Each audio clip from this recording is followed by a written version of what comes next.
My vision for California is, as I said, that we remain global leader. And I think we'll do that if we focus on 6 things. First is education. Education, for me, is number 1 because knowledge is power. And when we have that knowledge, when we ensure that every resident of California has the opportunity to the knowledge, then we can ensure that we're developing a population, a community that is prepared for tomorrow's technology, that's prepared for tomorrow's job, and is prepared to make informed decisions about its leadership. Education, number 1 for me. Number 2 is the environment. The education that we have is of no use whatsoever if the earth is destroyed. So we educate. If we don't know how to protect the earth, if we don't know how to preserve the earth or replenish its resources, then let's educate the youngsters who are coming behind us and let them do it, but not destroy it so they have nothing to work with. I am interested in California remaining the beautiful state that it is with its diversity in geography and in nature. Number 3 is the economy. We can be and continue to be global leader in business and business innovation.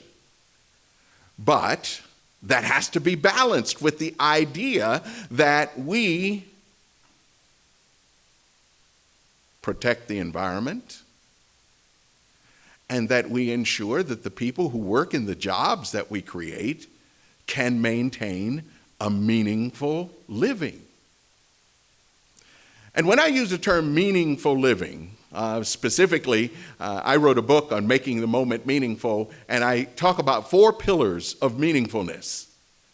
That is purpose, connection, growth, and self-definition. So in working every day, no matter what the job is, no matter what the technology is, no matter what the field is, the worker should feel that they have a meaningful life, that they are living a purpose, that they are connected beneficially with the people around them, that they have a chance to grow and define who they are. The 4th one is equality. We're not equal in the color of our skin. We're not the same in the shape of our bodies, the physical condition of our bodies, the capacity of our minds. No, we're not the same in those areas. But we can be equal in our opportunity to dream and to make those dreams come true. And that's the equality that I will work toward in terms of serving in the legislature. Number 4 is on efficiency. We're running out of time. We're running out of time, we're running out of resources, and the leaders that we elect, the people that we hire to work on behalf of the state, cannot waste time, waste resources, waste money. So we have to figure out an efficient way of taking care of the things that must have our priority. And then finally, number 6 is excellence, to excel. I was able to do what I did because I committed myself to excellence. I had Maud Riley was one of my neighbors when I was a teenager, and Maud Riley would give me jobs to do. And every time she gave me a job to do, she quoted a poem. Now, when I say Maud Riley gave me jobs to do, understand, most of the people, they said, he's blind, he can't. But Maud Riley was very different. Like, he's here, let's put him to work. And so Maud Riley, sometimes I would be washing dishes, drying dishes, clipping rose bushes, pulling weeds. One day I went to Maud's house and she was painting, And I could smell the paint when I walked up to the door. The door was wide open. And I said, "Oh, Maud, you're painting. I better come back later when you are not so busy." She said, No, come on in. I have a job for you too.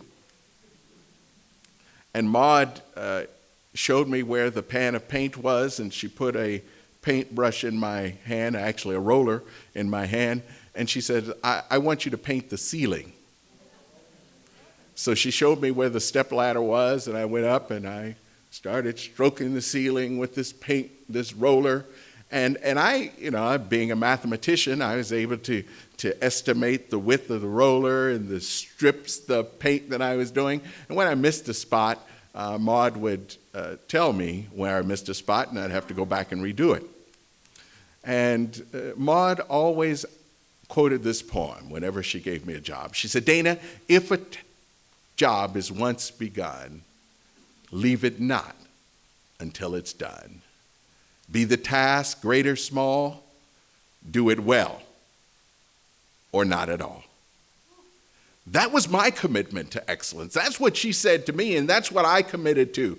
And I think we can commit those people who work for us in the government, those people, and you can ensure that those people who you elect to represent you, they do the same. Do it well or not at all. Commit themselves to excellence. And I say excellence is not perfection. Excellence is to get better. In my book, The Excellence Books, principle number 1 says to excel is to do better today than you did yesterday. And that's what I think we can do. We can do better today than we did yesterday. We can do better if we're willing to do something different. So my 6 E's of my platform for California, my vision for California: education, environment, economics, equality, efficiency, and excellence. I believe it can be done. I believe that we have to do it. And if we don't do it now, then it may be too late to do it later. I think we should do it for China, for Rocio, for Dwayne, for all of the young people. Who else is young here? Anybody want to claim to be young? Alan, we could do it for Alan. Pamela. We can do it. We can achieve this better vision for California. But we have to do it by doing something different. What am I doing differently? I'm not accepting money from lobbyists, corporations who have in mind what they want me to do.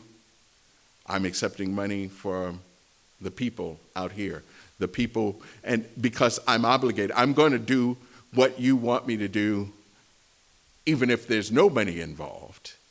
And so if I don't have to take money from these outside folk, then I can just ignore them when they want my ear. I've got the ear of the people.